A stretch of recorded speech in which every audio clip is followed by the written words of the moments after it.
ಗುರುಭ್ಯೋ ನಮಃ.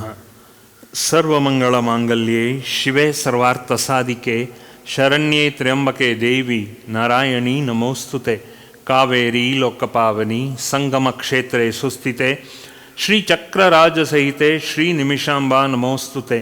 ಸರಸ್ವತಿ ನಮಸ್ತುಭ್ಯಂ ವರದೆ ಕಾಮರೂಪಿಣಿ ವಿದ್ಯಾರಂಭಂ ಕರಿಷ್ಯಾಮಿ ಸಿದ್ಧಿರ್ಭವತು ಮೇ ಸದಾ.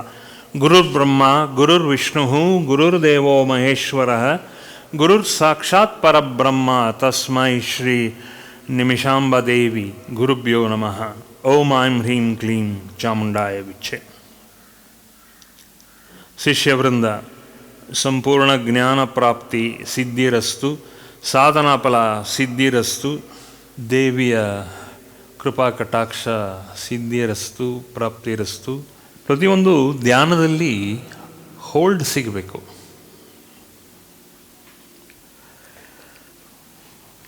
ಧ್ಯಾನದಲ್ಲಿ ಗ್ರಿಪ್ ಸಿಗಬೇಕು. ಯಾವುದೋ ಒಂದು ಪಾಯಿಂಟ್ ಬರುತ್ತೆ ಗ್ರಿಪ್ ಸಿಗೋ ಹಾಗೆ. ಈ ಗ್ರಿಪ್ ಸಿಗಬೇಕಾದ್ರೆ ಯಾವುದು ನಮ್ಮನಿಗೆ ತಡೆ ಮಾಡ್ತಾ ಇರೋದು? ಒಂದು ಮನಸ್ಸು. ನಮ್ಮ ಮನಸ್ಸು ಅಂದರೆ ಚಿತ್ತು. ಆ ಚಿತ್ತು ಶುದ್ಧಿ ಮಾಡಬೇಕು. ಶುದ್ಧಿ ಆದರೆ ಗ್ರಿಪ್ ಸಿಗತ್ತೆ. ಸೊ ಸಾಧನೆಗೆ ಚಿತ್ತು ಭಾಳ ಮುಖ್ಯ. ಸಾಧನೆ ಅನ್ನೋದೇನು ಅಂದರೆ you have to understand your ಚಿತ್, ನಿಮ್ಮ ಚಿತ್. ಆಧ್ಯಾತ್ಮದಲ್ಲಿ ಸಚ್ಚಿತ್ ಆನಂದ, ಆ ಚಿತ್ತು ಭಾಳ ಮುಖ್ಯ. ಈ ಮಧ್ಯ ಆನಂದ ಸಿಗಕ್ಕೆ ನಾವು ಚಿತ್ತನ್ನು ಪರಿಪಕ್ವ ಮಾಡ್ಕೋಬೇಕು. ಏನು ಪರಿಪಕ್ವ ಮಾಡಬೇಕು? ಗ್ರಿಪ್ ಸಿಗಬೇಕು. ಉದಾಹರಣೆಗೆ ಎಡಗೈ ಅಲ್ಲಾಡ್ಸೋಕ್ಕಾಗಲ್ಲ ಅಂದರೆ ಎಡಗೈನ ನೀವು ಬಲಗೈನ ತಗೊಂಡು ಎಡಗೈನ ಎತ್ತಿ ಅಭ್ಯಾಸ ಮಾಡ್ಕೋಬೇಕು. ಅದೇ ರೀತಿ ಮನುಷ್ಯನಿಗೆ ಚಿತ್ತು ಭಾಳ ಮುಖ್ಯ. ಚಿತ್ತು ಪರಿಪಕ್ವ ಆಗ್ತಾ ಇದ್ದರೆ ನಮಗೆ ಎಲ್ಲ ರೀತಿಯೂ ಗ್ರಿಪ್ ಸಿಗತ್ತೆ. ಇದು ಆಧ್ಯಾತ್ಮಕ್ಕೆ ಮಾತ್ರ ಅಲ್ಲ. If you want to take a grip on yourself, you have to first understand, you have to grip your ಚಿತ್. ಅದನ್ನು ಗ್ರಿಪ್ ಮಾಡ್ಕೋಬೇಕು. What is the way you grip? ಸುಮ್ಮನೆ ಕೂತ್ಕೊಂಡು ಓಂ ಕ್ಲೀಂ ಚಿತ್ತಿ ಅಂತ ತೀವ್ರವಾದಂಥ ಅಭ್ಯಾಸ ಮಾಡ್ಕೋಬೇಕು. Till you start getting a grip about your ಚಿತ್. ಇಲ್ಲಾಂದರೆ ಸಾಧನೆ ಫಲ ಇಲ್ಲ. ನಾನು ಇದನ್ನು ಹೇಳಕ್ಕೆ ಶುರು ಮಾಡಿಬಿಟ್ರೆ ನಿಮಗೆ ಯು ವಿಲ್ ಫೀಲ್ ವೆರಿ ಡಿಫ್ಲೇಟೆಡ್. ನಿಮಗೆ ಮನಸ್ಸು ಡೀಲ ಬಿಡ್ತಿದ್ದೀರ. ಈಗ ಆ್ಯಕ್ಚುಲಿ ಗ್ರಿಪ್ ಯಾಕೆ ಸಿಗ್ತಿಲ್ಲ ಅಂದರೆ ನೀವು ಮನಸ್ಸನ್ನ ಡೀಲ ಬಿಡ್ತಾ ಇದ್ದೀರ. ಯು ಆರ್ ಸ್ಯಾಗಿಂಗ್ ಯುವರ್ ಚಿತ್. ಟೈಟಾಗಿ ಎಳೆದು ಇಟ್ಕೋಬೇಕು ಚಿತ್ತನ್ನು. ಅದಕ್ಕೆ ಪೂರ್ವಿಕರೆಲ್ಲ ಏನು ಮಾಡಿದ್ದಾರೆ, ಸಾಧು ಸಂತರಿಗಿಂತ ಹೆಚ್ಚಾಗಿ enlightened being just tell you take a grip about your ಚಿತ್. ಹೀಗೆ ಹೇಳ್ಕೊಂಡ್ರೆ, ಈಗ ಉದಾಹರಣೆಗೆ ನಾವು ಬಟ್ಟೆ ಹಾಕ್ಕೊಳ್ಳೋತಕ್ಕಂಥ ಒಂದು ತಂತಿ ಇರುತ್ತೆ ಮನೆ ಹೊರಗಡೆ. ಸೊ ಆ ತಂತಿ ನಾವು ಟೈಟ್ ಮಾಡ್ತಾ ಇದ್ದರೆ ಬಟ್ಟೆ ಕ್ಲೀನಾಗಿ ಅಲ್ಲಿ ಹಾಕಿದ್ರೆ ಮೇಲ್ಗಡೆ ಒಣಗಕ್ಕೆ ಶುರು ಆಗುತ್ತೆ.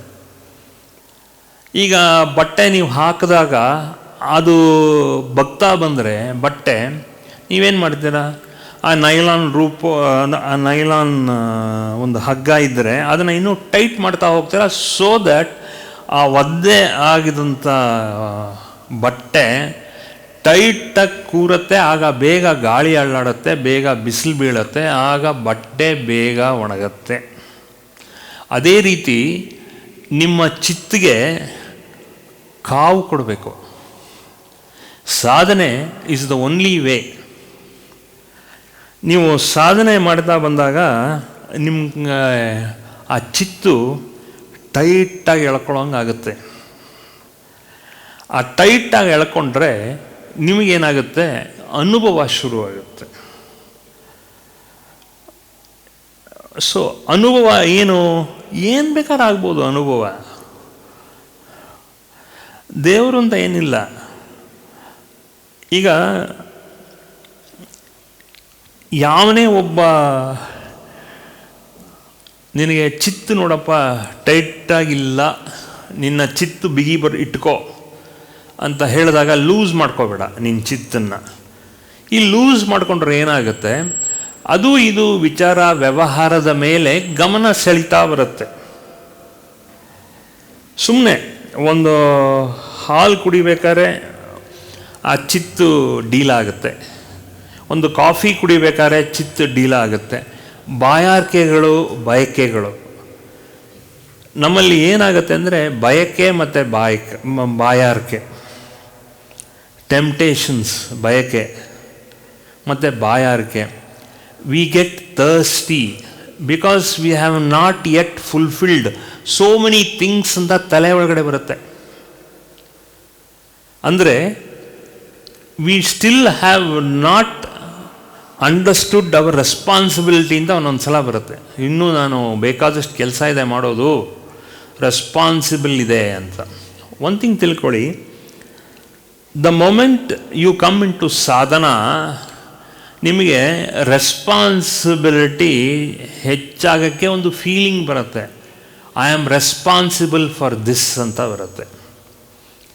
When you start getting that responsible feeling, ಅದನ್ನು ಬಿಡಬೇಕು. ನೀವು ಯಾರಿಗೂ ಜವಾಬ್ದಾರಿ ಇಲ್ಲ. ನೀವು ನಿಮಗೋಸ್ಕರನೇ, ನಿಮ್ಮ ಆತ್ಮಕ್ಕೆ ನೀವೇ ಜವಾಬ್ದಾರಿ ಇಟ್ಕೋಬೇಕು. ನೀವು ನಿಮ್ಮ ಜವಾಬ್ದಾರಿ, ನಿಮ್ಮ ಇರುವಿಕೆ, ನಿಮ್ಮ bearing in this society, in this world, ಆ ಒಂದು ರೆಸ್ಪಾನ್ಸಿಬಿಲಿಟಿ ಇಟ್ಕೋಬೇಕು. ಅದು ಇಟ್ಕೊಂಡ್ರೆ ನೀವು ಮೆಡಿಟೇಷನ್ ಮಾಡೋಕ್ಕೆ ಕೂತ್ಕೊಂಡಾಗ you will get hundreds of thoughts. Without a thought a man is not complete. ಆ ಥಾಟನ್ನು ಏನು ಮಾಡಬೇಕು ಅಂದರೆ, ಒಂದು you have to come against the senses. First thought, ಇದು ನನಗೆ ಚಪಲ ಬರ್ತಾ ಇದೆ, ಬಯಕೆ ಬರ್ತಾ ಇದೆ, ನನಗೆ ನಾನಾ ರೀತಿ ಭಾವನೆಗಳು ಬರ್ತಾ ಇದೆ. ಮಧ್ಯ ಫೋನ್ ಬರುತ್ತೆ. ಯಾವತ್ತೂ ಬರದೇ ಇದ್ದು ನಿಮ್ಮ ರಿಲೇಟಿವ್ಸು ಯಾರು ಫೋನ್ ಮಾಡೇ ಮಾಡ್ತಾರೆ. Then you will find that you are responsible in his life. ಯಾಕಂದರೆ ಅವ್ರು ಏನಾಗುತ್ತೆ ಅಂದರೆ, ನೀವು ಈ ಥರ ಚಿತ್ತಶುದ್ಧಿ ಮಾಡೋಕ್ಕೆ ಹೋಗ್ಬೇಕಾದ್ರೆ ತುಂಬ ಜನ ತುಂಬ ದಿವಸ ಆಯಿತು, ತಿಂಗಳಾಯಿತು ನಿಮ್ಮನ್ನು ಜ್ಞಾಪಿಸ್ಕೊಂಡು, ಸಡನ್ನಾಗಿ ನೀವು ನೆನಪಿಗೆ ಬಂದಿರಿ ಅಂತ ಹೇಳ್ತಾರೆ. ಆಗ ಏನಾಗುತ್ತೆ ಅಂದರೆ, ನೀವು ಒಗೆಯೋ ಬಟ್ಟೆ ಟೈಟಾಗಿ ಕಟ್ಟಿರ್ತೀರಾ, ಆ ಒಗೆಯೋ ಬಟ್ಟೆ ಅಂದರೆ ಒಗೆಯೋ ತಂತಿ ಮೇಲೆ, ಒಗೆಯೋ ಹಗ್ಗದ ಮೇಲೆ ನಿಮ್ಮ ಚಿತ್ತು ಒಣಗಿಸ್ಬೇಕು. ಆ ಚಿತ್ತು ಒಣಗಿಸ್ಲಿಲ್ಲ ಅಂದರೆ ಅದೇನಾಗುತ್ತೆ ಅಂದರೆ, ಇಟ್ ಸ್ಯಾಗ್ಸ್, ಇಟ್ ಸ್ಟಾರ್ಟ್ಸ್ ಸ್ಯಾಗಿಂಗ್. ಡೀಲಾಗ್ಬಿಡ್ತೀವಿ. ಆ ಡೀಲ ಬಿಡ್ತಾ ಬಿಡ್ತಾ ನಿಮ್ಮ ಚಿತ್ತು ಬಿಗಿ ಆಗಲ್ಲ. ಅದು ಏನಾಗುತ್ತೆ ಅಂದರೆ, ಇಟ್ ಸ್ಟಾರ್ಟ್ಸ್ ಸ್ಯಾಗಿಂಗ್. ಫ್ಲೆಕ್ಷರ್ ಅಂತ ನಾವು ಹೇಳ್ತೀವಿ. Okay,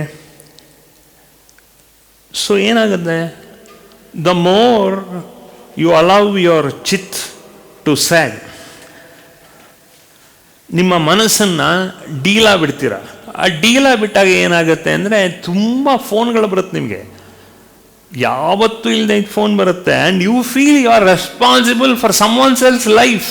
but you should understand, you are responsible for your own life if you want to get that element of awareness. ಆ ಗಮನ, ಆ ನೆನಪು. ಯಾಕಂದ್ರೆ ನಾನು ಆಗಾಗ ಒಂದೊಂದ್ಸಲ ಸಂದೇಶ ಕಳಿಸ್ತೀನಿ. I don't expect a response. I C how your quotient of ಚಿತ್ ಈಸ್ ವರ್ಕಿಂಗ್ ಇನ್ ಯು. ನಿಮ್ಮ ರೆಸ್ಪಾನ್ಸಲ್ಲಿ ಒಂದು ಫ್ರ್ಯಾಕ್ಷನ್ ಆಫ್ ಅ ಸೆಕೆಂಡ್ನಲ್ಲಿ ನಿಮ್ಮ ರೆಸ್ಪಾನ್ಸ್ ಯಾವ ಥರ ಇದೆ ಅನ್ನೋದ ಮೇಲೆ ನಮಗೆ ನಿಮ್ಮ ಚಿತ್ತಿನ ಕಂಡೀಷನ್ ಗೊತ್ತಾಗತ್ತೆ. ಅಲ್ವಾ? See, you have calling me a guru. So ಗುರು ಏನು ಮಾಡ್ತಾನೆ? ಈ ಒಗೆಯೋ ಈ ಒಣಗ ಹಾಕೋ ಕಂಬಿನ ಟೈಟ್ ಮಾಡ್ತಾ ಹೋಗ್ತಾನೆ. So that there is not any sag, no flexure on that chit of a fragment which is being dried in the sun. ಇಲ್ಲಿ ಸನ್ ಅಂದರೆ ಗುರು. ಆ ಗುರು ಕೃಪೆಯಲ್ಲಿ ನಿಮ್ಮ ಚಿತ್ತು ಕಾಯಿಸ್ತಾ ಇರ್ತೀರ. ಅದು ಕಾಯಿಸಿದಾಗ ಏನಾಗುತ್ತೆ, ನಿಮ್ಮಲ್ಲಿರೋತಕ್ಕಂಥ ಎಲ್ಲ ರಿಂಕಲ್ಸ್, ಸುಕ್ಕು, ನಾವೇನು ಮಾಡ್ತೀವಿ, ಆ ಸುಕ್ಕಾದ್ಮೇಲೆ ಏನು ಮಾಡ್ತೀವಿ, ಅದನ್ನು ಇಸ್ತ್ರಿ ಕೊಡ್ತೀವಿ, ಆಯನ್ ಮಾಡ್ತೀವಿ. ಆ ಗುರು ಆಯನ್ಸ್ ಯುವರ್ ಚಿತ್ ಬೈ ಹೋಲ್ಡಿಂಗ್ ದ ಚಿತ್ ಪ್ರಾಪರ್ಲಿ ಇನ್ ಇಟ್ಸ್ ಪ್ಲೇಸ್. ಆಗೇನಾಗುತ್ತೆ, ಆ ಚಿತ್ತು ಸ್ಯಾಕ್ ಆಗಕ್ಕೆ ಬಿಡಲ್ಲ, ಅದನ್ನು ಡೀಲ ಆಗೋಕ್ಕೆ ಬಿಡಲ್ಲ ಗುರು. ಅದು ಮಾಡ್ತಾ ಬಂದಾಗ ಏನಾಗುತ್ತೆ, ನೀವು ಇನ್ನೂ ಟೈಟಾಗಿರ್ತೀರ, ನಿಮಗೆ ಮಿಕ್ಕಿದ್ದು ಪ್ರಲೋಭನೆಗಳು ಬರಲ್ಲ. ನಿಮ್ಗೆ ಏನಾಗುತ್ತೆ ಅಂದರೆ ಅಲ್ಲಿ ಇಲ್ಲಿ ಬ್ರೈನು ಹೋಗ್ತಾ ಇರುತ್ತೆ. Each one of us are blessed with an ಎನ್ಲೈಟ್ನಿಂಗ್ brain. ನಾವೆಲ್ಲರೂ ಒಂದು ಸೌಭಾಗ್ಯ ದೇವಿ ನಮಗೆ ಕೊಟ್ಟಿರೋದು ಏನು ಅಂದರೆ, ಇವೆಲ್ಲ ಆಧ್ಯಾತ್ಮಕ್ಕೆ ಬರೆದಿರೋದು ಯಾಕೆ ಅಂದರೆ, ನೋಡಪ್ಪ ಇವರ ಚಿತ್ತು ಆಗಾಗ ಡೀಲಾ ಬಿಡ್ತಾರೆ, ಹಿಂಗೆ ಇಟ್ಕೊಳ್ತೀರ ಸ್ಟ್ರೈಟಾಗಿ. ಇವೇನು ಮಾಡ್ತೀರಾ, ಈ ಪಾಯಿಂಟ್ಗೆ ಮಧ್ಯ ಅದು ಡೀಲ್ ಆಗ್ತಾ ಆಗುತ್ತೆ. ಚಿತ್ಕ ಟೈಟ್ ಮಾಡಬೇಕದು. ಆ ಟೈಟ್ ಮಾಡಿದ್ರೆ ಏನಾಗುತ್ತೆ, ಎನಿ ಅದರ ಭಾವನಾ, ಎನಿ ಅದರ ರಿಫ್ಲೆಕ್ಸಸ್ ಏನೂ ಇರೋಲ್ಲ. You should be very taut and tight. ನಿಮ್ಮ ಚಿತ್ತು, ಆ ಚಿತ್ತು ಏನಾಗುತ್ತೆ, ಆ ಟೈಟಾಗಿದ್ದಾಗ ಏನಾಗುತ್ತೆ, ನೀವು ಅಲ್ಲಿ ಇಲ್ಲಿ ಏನಾರು, ಉದಾಹರಣೆಗೆ ಈ ತೀರ್ಥಯಾತ್ರೆ ಇದೆಲ್ಲ ಮಾಡಿಕೊಂಡು ಬಂದಾಗ ಆ ಚಿತ್ತು, ತೀರ್ಥಯಾತ್ರೆಗೆ ಹೋಗೋದು ಯಾತಕ್ಕೆ, ಕೃಪೆ ಎಲ್ಲಿ ಬರುತ್ತೆ, where is the grace settles down. ಆ ಕೃಪೆ ಎಲ್ಲಿ ಕೂತ್ಕೊಳ್ಳುತ್ತೆ, ಆ ಚಿತ್ತಲ್ಲಿ ಕೂತ್ಕೊಳ್ಳುತ್ತೆ. The grace is confirmed on the chit, which is the taut chit. ಹಿಂಗೆ ಹಿಡ್ಕೊಂಡ್ರೆ ಹಿಂಗಿರ್ಬೇಕು ನಮಗೆ ಅಲ್ವಾ? ಸೊ ಹಿಂಗೆ ಇಟ್ಟಾಗ ನಮಗೇನಿರಬೇಕು, ಹಿಂಗೆ ನೋಡೋಣ, ಸುಮ್ಮನೆ ಉದಾಹರಣೆಗೆ ನೋಡೋಣ. ಎರಡು ಹ್ಯಾಂಡಲ್ ಹಿಂಗೆ ಹಿಡ್ಕೊಂಡ್ರೆ ಹಿಂಗೆ ಟೈಟಾಗಿರಬೇಕು, ಇಲ್ಲಾಂದರೆ ಹಿಂಗೆ. When it is not tight, ಇದು ಸ್ಯಾಗಿಂಗ್. ಹಿಂಗಿದ್ರೆ ಏನಾಗುತ್ತೆ, ಹಲವಾರು ಕೊಳೆಗಳೆಲ್ಲ ಕುಟ್ಕೊಳ್ಳುತ್ತೆ ಚಿತ್ತು. ಇಟ್ ಈಸ್ ನಾಟ್ ಓನ್ಲಿ ಪ್ರಲೋಭನೆ, it is that your chit is not a taut chit. Taut ಅಂದರೆ TAUGHT, ಟೈಟ್ ಚಿತ್. ಇಂಗ್ಲೀಷಲ್ಲಿ ಹೇಳಬೇಕಾದ್ರೆ ಬಿಗಿಯಾಗಿರಬೇಕು, ಅದು ಡೀಲ ಆಗಬಾರ್ದು, ಹಿಂಗಾಗಬಾರ್ದು, ಹಿಂಗೆ ಇರಬೇಕು. ಹಿಂಗಿದ್ರೆ ಸುಮ್ಮನೆ ನೋಡಿ, ಹಿಂಗಂದ್ರೆ ಇದನ್ನ ಧೂಳಿಗೆಗಳು ಸೇರಿಕೊಂಡ್ರೆ ಹಿಂಗೆ ಕೊಡೋಗ್ಬಿಡ್ತೀವಿ, ಹಿಂಗೆ ಅಲ್ವಾ? ಎರಡು ಕೈ ಹಿಂಗಿದ್ರೆ ಹಿಂಗೆ ಕೊಡೋಕ್ಕೆ ಈಸಿ, ಇಲ್ಲಾಂದ್ರೆ ಹಿಂಗಿದ್ರೆ ಹಿಂಗೆ ಕೊಡಬೇಕು. ಬಟ್ ನಮಗೆ ಕೊಟ್ಟಿರೋ ಚಿತ್ ಹೇಗೆ, ದೇವಿ ನಮಗೆ ಸೃಷ್ಟಿ ಮಾಡಿರೋದು ಹೇಗೆ, ನಾವು ಆಧ್ಯಾತ್ಮಿಕ ಸಾಧನೆಯಲ್ಲಿ ಇದ್ದರೆ ಹಿಂಗಿರಬೇಕು, ಟೈಟಾಗಿರಬೇಕು. ಈ ಟೈಟಲ್ ಏನಾಗುತ್ತೆ ಅಂದರೆ, ಎಲ್ಲ ರೀತಿಯೂ ದೈವತ್ವ ಅನುಭವಗಳು ನಮಗೆ ಶುರು ಆಗುತ್ತಿಲ್ಲಿ. ಈಗ ದೈವತ್ವ ಅನುಭವಗಳು ಹಿಂಗೆ ಶುರು ಆದಾಗ ಇದು ಒಳಗಡೆ ಹೋಗಿ ಚಿತ್ ಹಿಂಗಿರೋದ್ರಿಂದ ನಮ್ಮ ಒಳಗಡೆ ತಲೆಗೆ, ಮನಸ್ಸಿಗೆ, ಬುದ್ಧಿಗೆ ಹಾಗೂ ದೇಹಕ್ಕೆ, ದೇಹದಲ್ಲಿ ಪುಷ್ಟಿ, ತಲೆಗೆ ಚೈತನ್ಯ, ನಮ್ಮ ಮೆದುಳಿಗೆ ಸಾಕಷ್ಟು ವಿಚಾರಗಳು ನಮ್ಮ ಒಳಗಡೆ ಹರಡುತ್ತೆ. ಇಲ್ಲಾಂದ್ರೆ ಏನಾಗುತ್ತೆ, ಹಿಂಗೆ ಇಟ್ಕೊಂಡಂಗೆ ಒಂದು ಟವಲ್ ಹಿಂಗೆ ಇಟ್ಕೊಂಡಂಗೆ ಹಿಂಗೆ ಇಟ್ಕೊಂಡ್ರೆ ಚಿತ್ is like this. The more you do sadhana, the more you will have a tight chit. ಆಗಲೇ ಎನ್ಲೈಟನ್ಮೆಂಟ್. ಕೊನೆಯಲ್ಲಿ ಇದು ಟೈಟ್ ಆಗಿದ್ರೆ, ಈ ಅನುಭವ ಆಗ್ತಾ ಬಂದರೆ ಪ್ರಾಕ್ಟೀಸಲ್ಲಿ ಏನಾಗುತ್ತೆ ಅಂದರೆ, ಹಿಂಗೆ ಟೈಟಾಗಿ ಇಟ್ಕೊಂಡ್ರಾಗ ಹಿಂಗೆ ಒದರಕ್ಕೆ ಶುರು ಆಗುತ್ತೆ. Okay. For more satsangs from Sri Sri Nimishananda Guruji, subscribe to this channel. Click the bell button below to get notifications. Like and share the video and spread the divine message.